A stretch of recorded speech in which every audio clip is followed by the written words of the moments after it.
रत्न श्री 105 विजयमती माता जी की, जैन धर्म की जिनवानी माता की। गुणानां विस्तरं वक्षे स्वभावानां तथैव च पर्यायाणां विशेषेण नत्वा वीरं जिनेश्वरम्।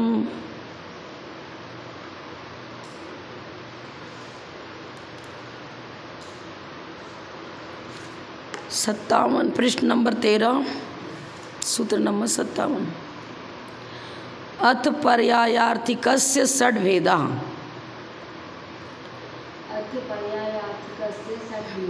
अब पर्यायार्थिक न के 6 भेद बताते हैं।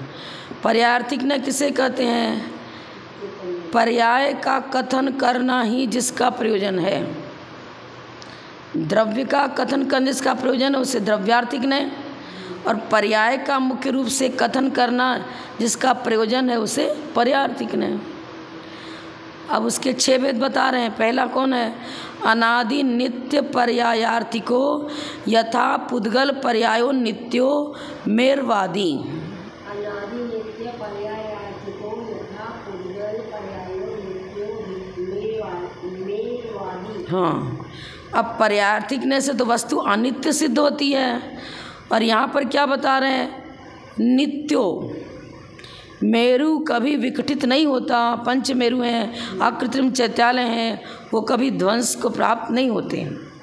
उनमें तो अगुरु लघुड़ के निमित्त से जो परिणमन होता है वो परिणमन होगा। उनकी व्यंजन पर्याय आकृति जो है वो विकटित नहीं होती है। अनादि है, नित्य है, मतलब अनिधन। अनादि से वो ठीक जम्बूद्वीप के बीच में सुमेरु पर्वत है, वैसा ही था, वैसा ही है। उसकी लंबाई, चौड़ाई, मोटाई, रचना सब वैसी ही थी, है और रहेगी। तो अनादि नित्य पर्याय हो गया। पर्याय तो बताएंगे ना। सुमेरु पर्वत भी एक पुद्गल द्रव्य का स्कंद रूप पर्याय है ना। आकृति है, इतनी लंबाई, चौड़ाई, मोटाई बता रहे हैं, तो पुद्गल द्रव्य की पर्याय ही मानेंगे मेरु पर्वत को।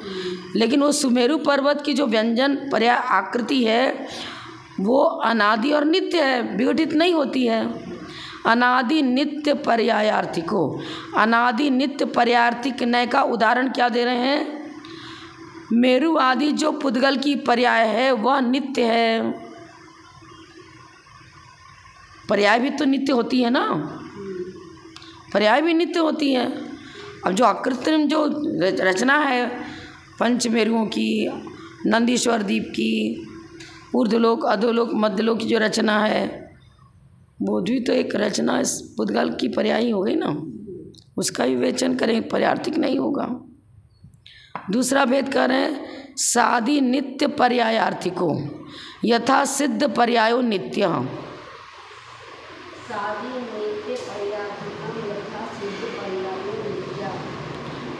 अब यहाँ भी नित्य कह रहे हैं।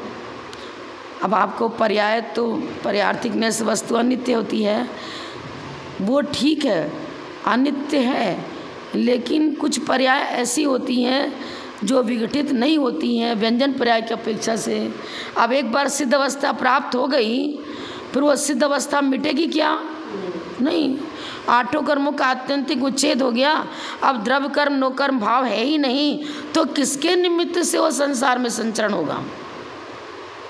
भाई गति नाम कर्म का उदय हो तो वैसी गति प्राप्त होती है, आयु का उदय हो तो वैसी आयु उसको प्राप्त होती है। अब कोई भी कर्म है ही नहीं, शुद्ध जीव द्रव्य है वो तो शुद्ध पर्याय है।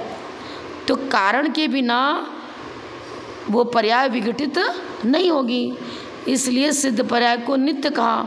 लेकिन साथ साथ में सादी भी कहा, क्योंकि अनादि से तो जीव निगोद में पड़ा रहा, वहाँ से निकला, त्रस्पर्याय आदि को प्राप्त हुआ, फिर पुरुषार्थ किया, घात्य कर्म को नष्ट किया, फिर अघात्य को नष्ट किया, तब सिद्ध पर्याय प्राप्त हुई। तो सिद्ध पर्याय सादी होगी ना। पहले तो संसारी थे, पहले 8 कर्मों से सहित थे, फिर उसका उच्छेद किया और सिद्ध अवस्था की प्राप्ति हुई। सादी नित्य पर्यायार्थिक नय का विषय क्या बता रहे हैं? सिद्ध पर्याय, और वह सिद्ध पर्याय नित्य होती है, सादी और नित्य है। तीसरा सत्ता गौणत्वेनोत्पाद व ग्राहक स्वभावो नित्य शुद्ध पर्यायर्थिको यथा समयम समयम प्रति पर्याया विनाशिनः।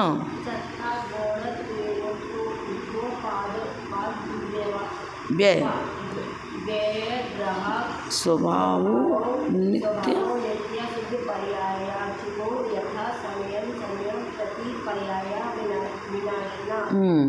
अब सत्ता को गौण कर दिया। शुद्ध द्रव्यार्थिक न्याय बता रहे हैं ना। शुद्ध द्रव्यार्थिक न्याय में जैसे पहले शुद्ध द्रव्यार्थिक न्याय में क्या बताया था, उन्होंने उत्पाद व्यय को गौण किया था। यहाँ शुद्ध पर्यायार्थिक न्याय है, शुद्ध पर्यायार्थिक न्याय तो सत्ता को गौण कर दिया। द्रव्यार्थिक न्याय में उत्पाद व्यय को गौण किया था शुद्ध द्रव्यार्थिक न्याय में, और यहाँ शुद्ध पर्यायार्थिक न्याय में सत्ता को गौण किया।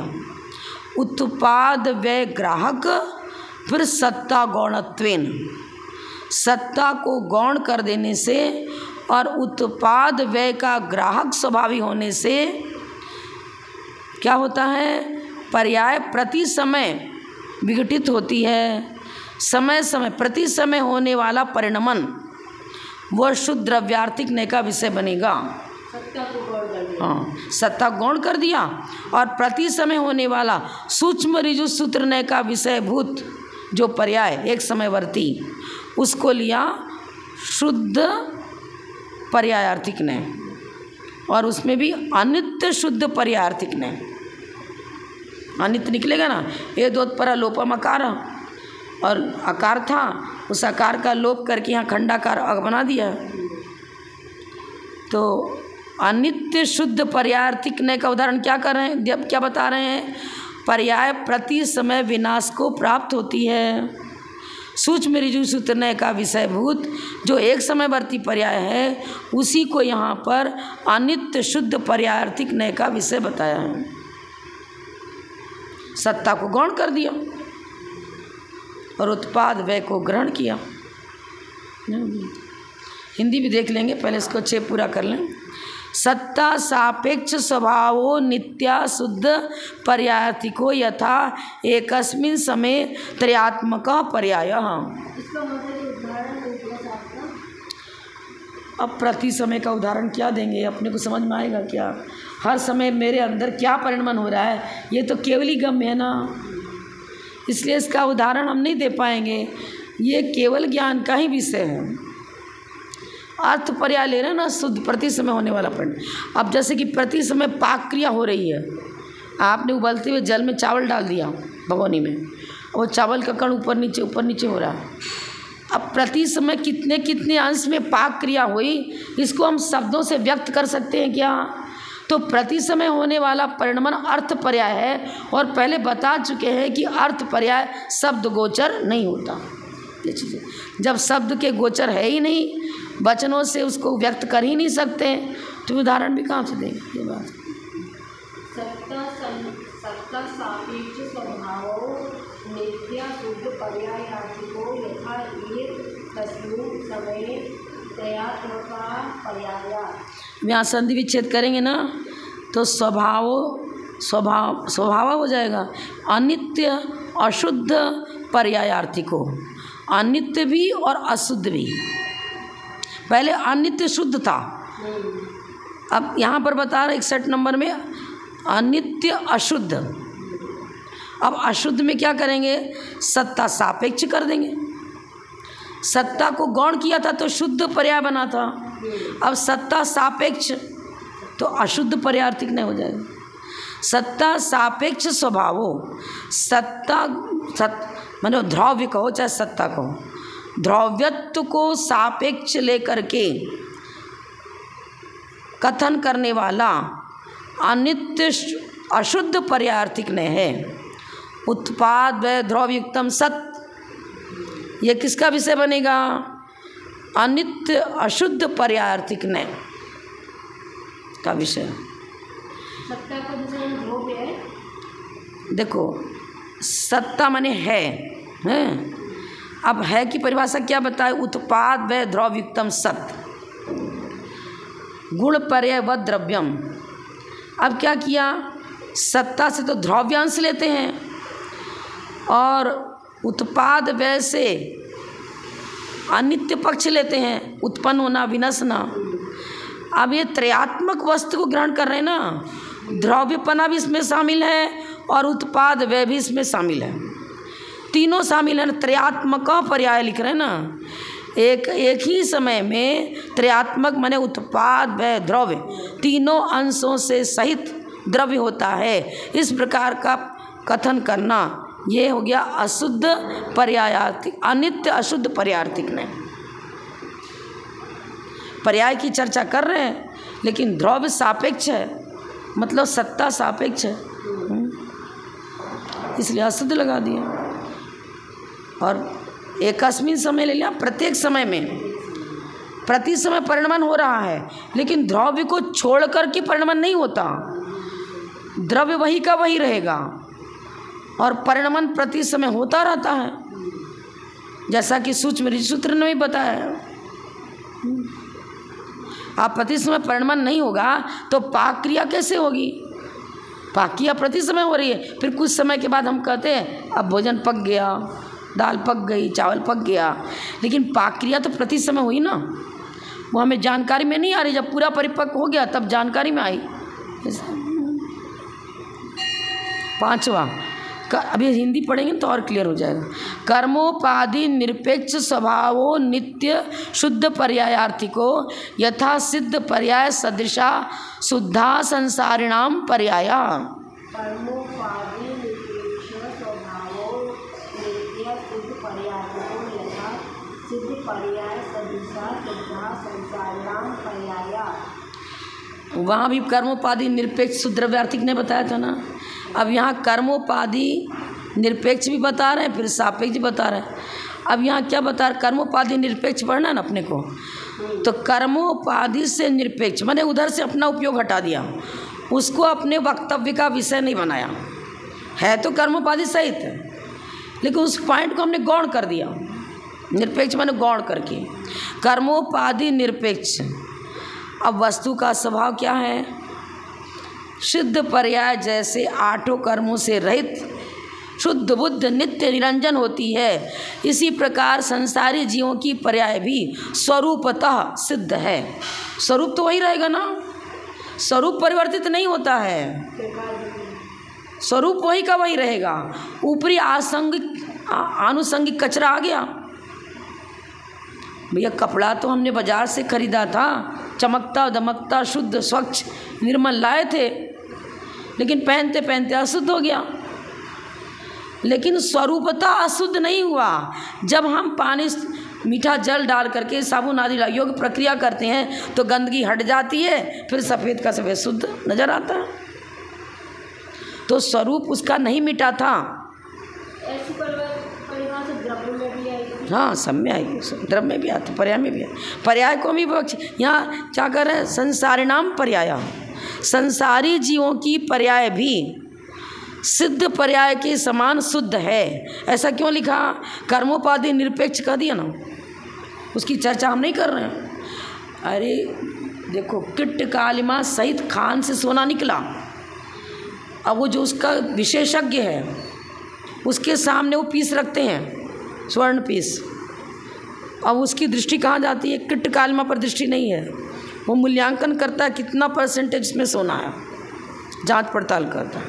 तो उसकी अशुद्ध के बीच में उसको शुद्धपना नज़र आ रहा है ना, तब तो उसका मूल्यांकन कर रहा है।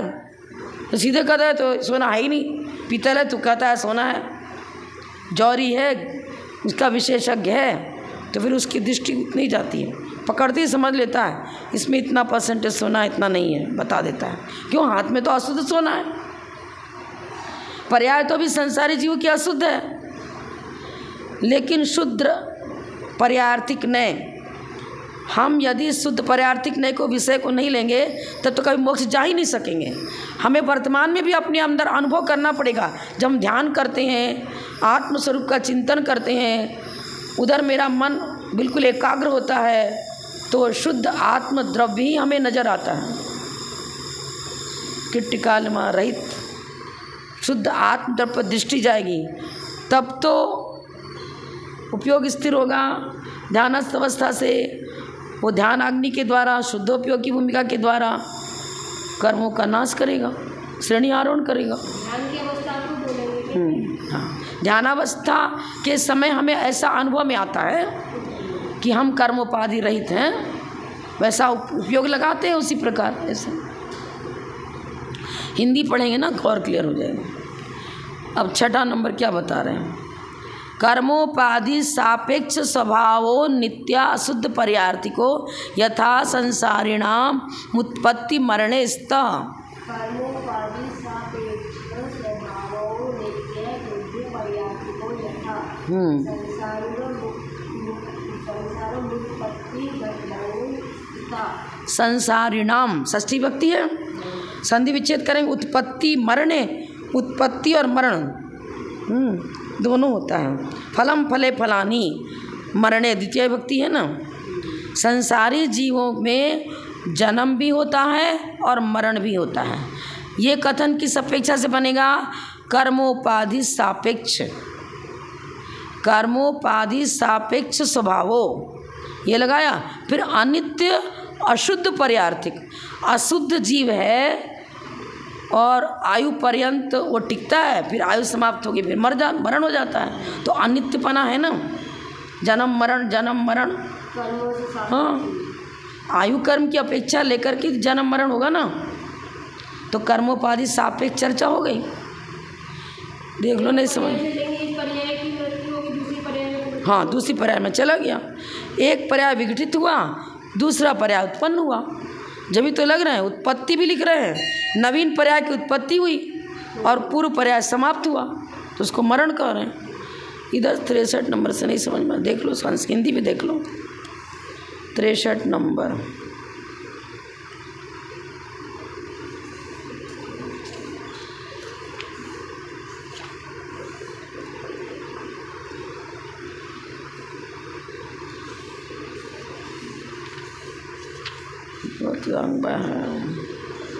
मेरे द्रव्य आर्थिक ने बताया।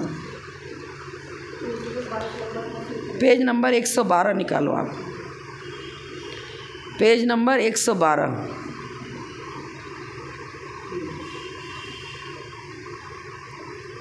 इसकी हिंदी और पढ़ लेते हैं, ताकि हमने संस्कृत से पढ़ा था। पर्यार्थिक ने के 6 भेद बताए थे ना। पहला अनादि नित्य पर्यार्थिक, हिंदी देखो।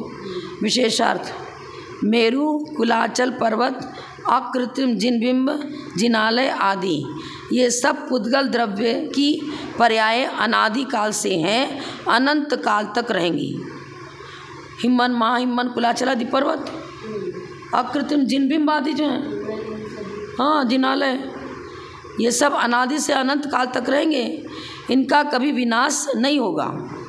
अतः ये अनादि नित्य पर्यार्थिक नय के विषय हैं। पर पुद्गल की पर्याय ही तो है, चाहे वो पर्वत हो, चैत्यालय हो, जिनबिंब हो, पुद्गल की पर्याय है ना, स्कंद रूप। हाँ, अब जीव की अपेक्षा चर्चा करो तो अभव्यत्व, जीव की व्यंजन पर्याय भले ही हो, किंतु सभी व्यंजन पर्याय का नाश अवश्य होना चाहिए, ऐसा कोई नियम नहीं है, क्योंकि ऐसा मानने से एकांतवाद का प्रसंग आ जाएगा। अब क्या है ना, अभव्य माने भवनशीलता नहीं, एकांतवादी ऐसा अर्थ ले रहे हैं। हमारे जैन सिद्धांत में ऐसा अर्थ नहीं लिया है। हमारे जैन सिद्धांत में ये बताया है, एक द्रव्य दूसरे द्रव्य रूप परिणमन नहीं करता है। अब तत्वार सूत्र में जीव भव्य भवत्वानिच लिखा है, वहाँ पर ये बताया कि सम्यक दर्शन को प्रकट करने की योग्यता उस जीव में नहीं होती है जो मूलतः अभव्य है। रत्नत्रय प्रकट करने की योग्यता का अभाव, इस प्रकरण को लिया है वहाँ पर। अब कोई अभव्य जीव है तो भाई जन्म मरण तो करेगा, वो तो संसार में घूमता ही रहेगा, उसको मोक्ष नहीं जाना है। यदि मुनि दीक्षा भी ले ली तो द्रव्यलिंगी मुनि होकर के 9 ग्रह वेग तक तो पहुँच जाएगा, लेशाओं की विशुद्धि के बल से। ये थोड़ी रह लेंगे कि परिणमन ही नहीं करेगा। परिणमन तो होता ही है, जन्म मरण करेगा। एका कहते एकांतवाद का प्रसंग होगा। जो वस्तु विनष्ट नहीं होती वह द्रव्य ही होना चाहिए, ये एकांतवादी कह रहे हैं। हमारे यहाँ तो उत्पाद व द्रव्य युक्तम सत कहाँ है? सत में तीनों अंश शामिल हैं। ध्रुवपना भी है, ध्रुव्यत्व तो धर्म भी मौजूद है, और उसी समय उत्पाद व्ययपना भी मौजूद है।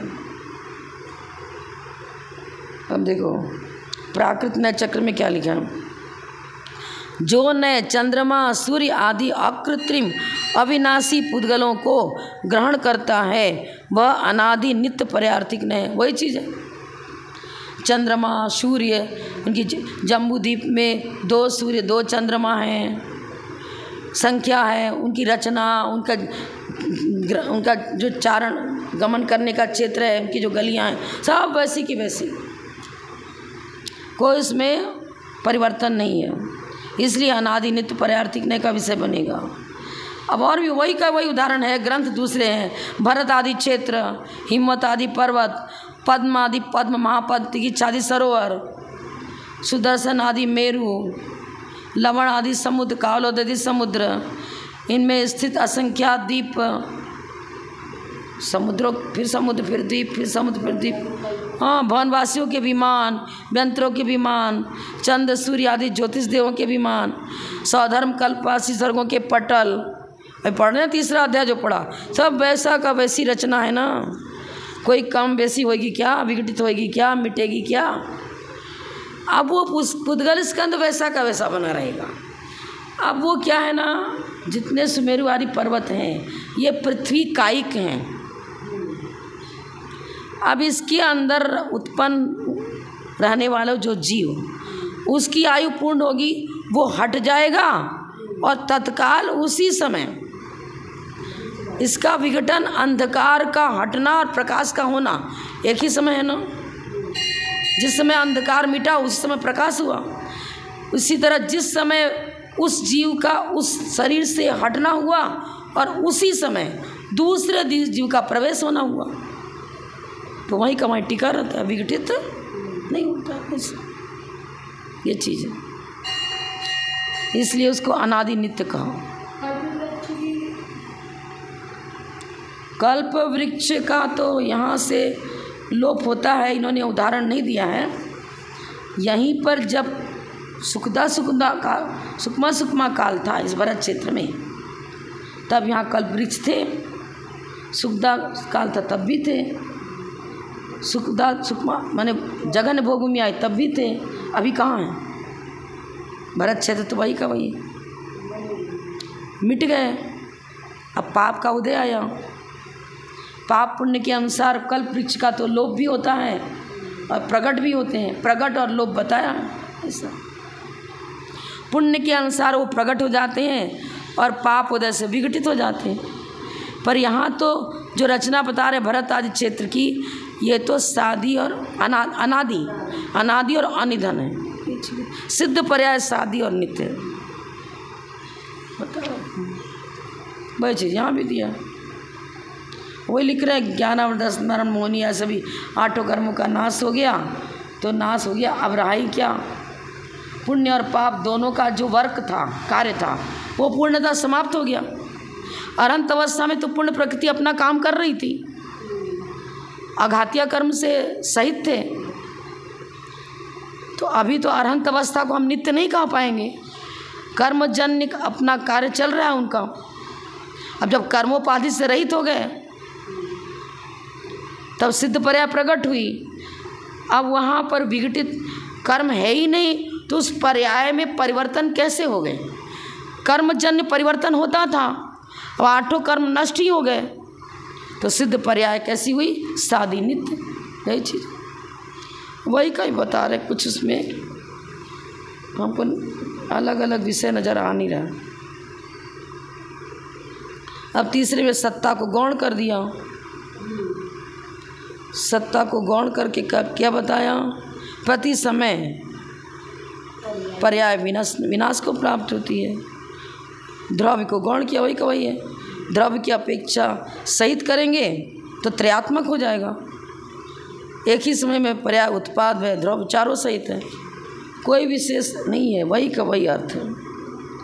5वें में संसारी जीवों की पर्याय को सिद्ध समान शुद्ध बताया। क्यों? कर्मोपाधि निरपेक्ष हो गया ना। अभी हमने उदाहरण बताया ना, सोने की डली अशुद्ध तो है, लेकिन आप कोई बेचने गया, वो खरीदेगा क्या? पूरे का पूरा पैसा देगा क्या? अशुद्ध है ना, किट्टे कालिमा को माइनस करेगा।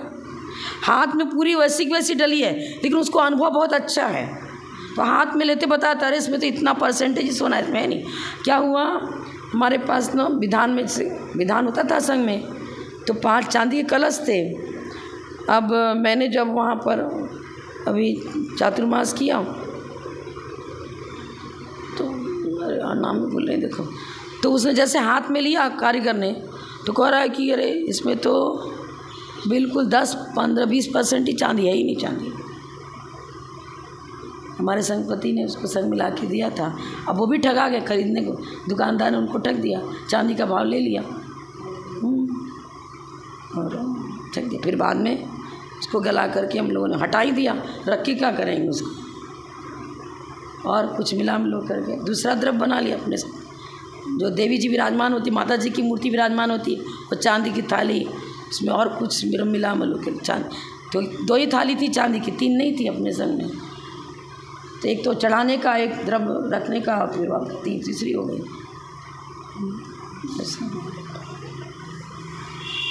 जोधपुर नाम याद नहीं आ रहा, देखो जोधपुर में चातुर्मास किया था, तो हाँ ये सब व्यवस्थित हुआ पूरा। जितना अपने पूजन पाठ किया, जो द्रव्य पात्र है, वो सब जोधपुर में हमने वापस निर्मित कराया। कोई टूट गया था, क्रैक कर गया था, बहुत हल्का था, टेढ़ा मेढ़ा हो गया था, सब गला करके पूरा ठीक से बना।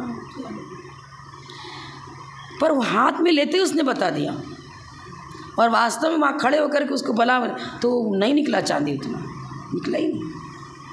अनुभव बहुत बड़ी चीज़ होती है। तो ये सब समझ में तो आएंगे, और कोई कठिन नहीं है विषय, सब कल का विषय भी सरल था, आज का भी सरल है। 6 द्रव्य उठाइए क्लियर है, क्योंकि अपन पहले परीक्षा मुख वगैरह पढ़ चुके ना, न्याय दीपिका पढ़ चुके, तो ये विषय वही का वही आ रहा। अब पर्यार्थिक नय के 6 वेद समाप्त हो गए। अब जो तत्वास्तुत में बताया गया है ना, नैगम, संग्रह, व्यवहार, जो सूत्र आदि, अब उसकी चर्चा प्रारंभ होगी। नैगम नय के 3 भेद बता रहे हैं। नैगमस्त्रेधा भूत भावी वर्तमान काल भेदात।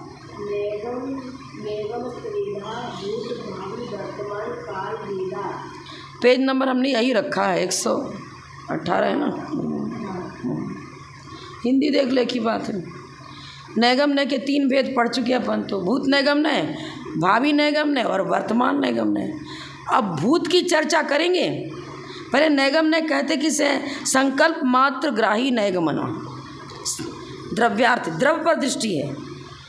किसी कारीगर को लकड़ी से प्रस्थ बनाना था, माप तौल का एक पात्र होता है, उसके प्रस्थ कहते हैं। अब उसका संकल्प क्या है? मुझे प्रस्थ बनाना है, उसी दृष्टि को मुख्यता दे रहा है, और घर से निकला, लकड़ी लाने के लिए जंगल की ओर बढ़ा। उससे किसी ने पूछा क्या करने जा रहे हो? मैं प्रस्थ लाने जा रहा हूँ। ले अभी तो लकड़ी लाएगा, कटपीट करेगा, बनाएगा, लेकिन संकल्प मस्तिष्क में विषय क्या केंद्रित है? मुझे प्रस्थ बनाना है। अब रसोई बनाने के लिए, अरे मुझे मैं कहाँ जा रहा हूँ? रसोई घर में जाना है, रसोई बनानी है। रसोई घर मान लो किचन में है, क्या कर रहे हो यहाँ पर? अरे भोजन बना रहा हूँ। बनाना का, अभी तो पानी छान रहा है, तैयारी कर रहा है, लेकिन संकल्प है ना उसका, संकल्प को मुख्यता और अन्य पक्ष को गौणता। अब भूत जो व्यतीत हो चुका, उस विषय की चर्चा है, तो भूत नैगम नहीं कहलाएगा। जो आगे होने वाला है, उस द्रव्य को मुख्यता लेकर चर्चा कर रहा है, तो भावी नैगम नहीं हो गया। और वर्तमान को ले रहे हैं, वर्तमान द्रव्य की चर्चा कर रहे हैं, तो वर्तमान नैगम नहीं हो गया। द्रव्य में भी संकल्प मात्र द्रव्यार्थिक नहीं है, नैगम, संग्रह, व्यवहार तीनों द्रव्यार्थिक नहीं है, लेकिन नैगम ने संकल्प मात्र ग्राही है। हो रहा है कि नहीं हो रहा, अभी पानी छान रहा है कि अभी चावल बीन रहा है कि अभी अग्नि जला रहा है, इसकी कोई डिटेल चर्चा नहीं। उसके मन में संकल्प है कि अभी मुझे भोजन बनाना है, बस। तो वर्तमान नैगम ने से वो अपने को कह रहा है कि मैं भोजन बना रहा हूँ। इसका उदाहरण दे रहे हैं, आगे सब में देंगे। देखो यहाँ तो 3 भेद करके छोड़ दिया। अब 65 नंबर में उसकी चर्चा कर रहे हैं। सबसे पहले भूत का लिखा था ना, तो भूत का उदाहरण दे रहे हैं। अतीते वर्तमानारोपणम यत्र स भूत नैगमो यथा अद्य दीपोत्सव दिने श्री वर्धमान स्वामी मोक्षम गता। अतीते वर्तमानारोपणम यत्र स भूत नैगमो यथा अद्य दीपोत्सव दिने श्री वर्धमान स्वामी मोक्षम गता। अतीत में वर्धमान स्वामी मोक्ष से चले गए, लेकिन कब गए थे, किस तिथि को गए थे? दीपावली के दिन, कार्तिक कृष्णा अमावस्या। अब वो तो बहुत पहले वाली कार्तिक कृष्णा अमावस्या थी, लेकिन जब जब कार्तिक कृष्णा अमावस्या होती है और दीपावली आती है, हम क्या कहते हैं? आज के दिन भगवान महावीर स्वामी मोक्ष गए। आज के दिन बोल रहे हैं, तिथि वही आ गई ना, तिथि वही आ गई। तो अतीत में वर्तमान का आरोपण करके वर्तमान में तिथि वहाँ ही आई, लेकिन मोक्ष तो गए थे अतीत वाले में, मोक्ष गए थे अतीत वाले में, पर उस अतीत में हमने वर्तमान का आरोपण करके कथन किया, वो तो भूत नैगम नहीं हुआ। भूत की चर्चा कर रहा है, लेकिन उस भूत को वर्तमान में आरोपित करते हुए कथन कर रहा है। उस भूत के विषय को वर्तमान में आरोपित करते हुए कथन कर रहा है और बोल रहा है आज दीपावली के दिन श्री भगवान महावीर स्वामी मोक्ष गए हैं। तीनों काल एक साथ चलेंगे क्या? भूत का, वर्तमान का, भविष्य में भी तो मनाएंगे। जब अभी तो इन्होंने अतीत की चर्चा करी, अब आगे चर्चा करेंगे, भावी की भी चर्चा करेंगे। यहाँ तो उदाहरण जैसा सूत्र वैसा उदाहरण देंगे ना। अभी तो एक चीज़ का उदाहरण दिया है, मात्र अतीत में वर्तमान का आरोपण करने वाला भूत नैगम ने ये बताया। उसका उदाहरण क्या दिया? जब जब दीपावली आएगी, अभी दीपावली मान लो आई, तो भी कह रहे हैं आगे आएगी, तो भी हम कहेंगे आज। जब जब दीपावली आएगी उसके लिए आज शब्द का प्रयोग करेंगे। हाँ, अद्य दीपोत्सव दिने, वो अद्य जाने कई बार आ चुका और कई बार आएगा। जब जब कार्तिक कृष्णा अमावस्या आएगी तब तक हम सब उसके साथ अद्य का प्रयोग कर देते हैं। अद्य, आज दीपावली के दिन श्री वर्धमान स्वामी मोक्ष गए। ये हो गया भूत का। और भावी का देख लो, 3 पढ़ लेते हैं, फिर बाद में और इस क्लियर कर लेंगे कल के। भाविनी भूतवत कथनम यत्र स भावी नैगमो यथा अर्हन सिद्ध एव। भाविनी भूतवत कथनम यत्र स भावी नैगमो यथा अर्हन सिद्ध एव। देखो अभी तो अर्हंत अवस्था है, मान लो विदेश क्षेत्र में अभी तीर्थंकर विराजमान है, अर्हंत अवस्था है, और उनको कह रहे अरे सिद्ध ही है, अब सिद्ध होने वाले ही हैं। इसी भाव में उनको सिद्ध पर्याय प्राप्त होनी है, पर किस नय की अपेक्षा से? भावी नैगम की अपेक्षा से। वर्तमान नैगम की अपेक्षा से तो अरहंत ही हैं, पर भावी काल में, इसी भाव के भावी काल में भाविनी भूतवत कथनम, भावी काल में होने वाला जो कार्य उसको हो गया कह देना, होने वाले को हो गया कह देना, होने वाली सिद्ध पर्याय को हो गया कह देना, ये क्या हो गया? भावी नैगम ने। क्योंकि भावी काल के विषय को, भावी कालीन पर्याय को अपना विषय बना रहा है। अब देखो वर्तमान, एक और फिर हम और देख लेंगे कल उसको दोबारा, क्योंकि विषय प्रकरण एक साथ ले लें। वर्तमान को और देख लो। कर्तुम आरब्ध मीशत निष्पन्न मन निष्पन्नम वावस्तु निष्पन्नवत कथ्यते यत्र सब वर्तमान नैगमो यथा ओदना पच्यते। मीशन निष्पन्नम मन निष्पन्नम वत कथ्यते।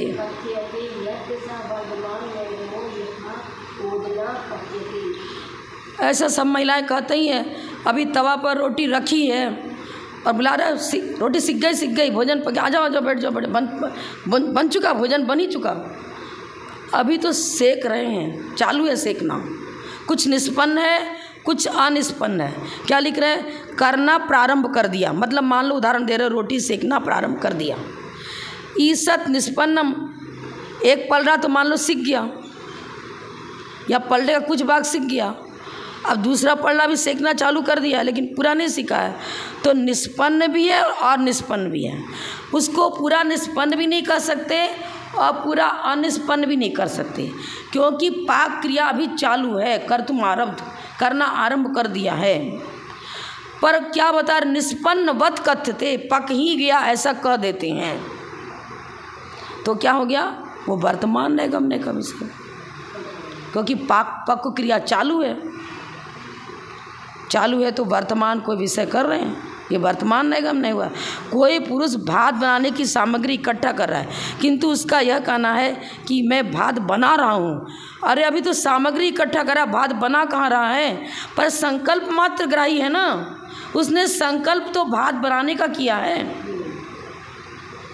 अभी भात बनाने का कार्य निष्पन्न नहीं हुआ और सर्वथा अनिष्पन्न भी नहीं, क्योंकि तैयारी करनी चालू कर दी है उसने। इसको फिर से ले लेंगे हिंदी, समय हो चुका। जब बोलो परम पूज्य प्रथम गणनीय हरिका रत्न श्री 105 विजयमती माता जी की जय जय।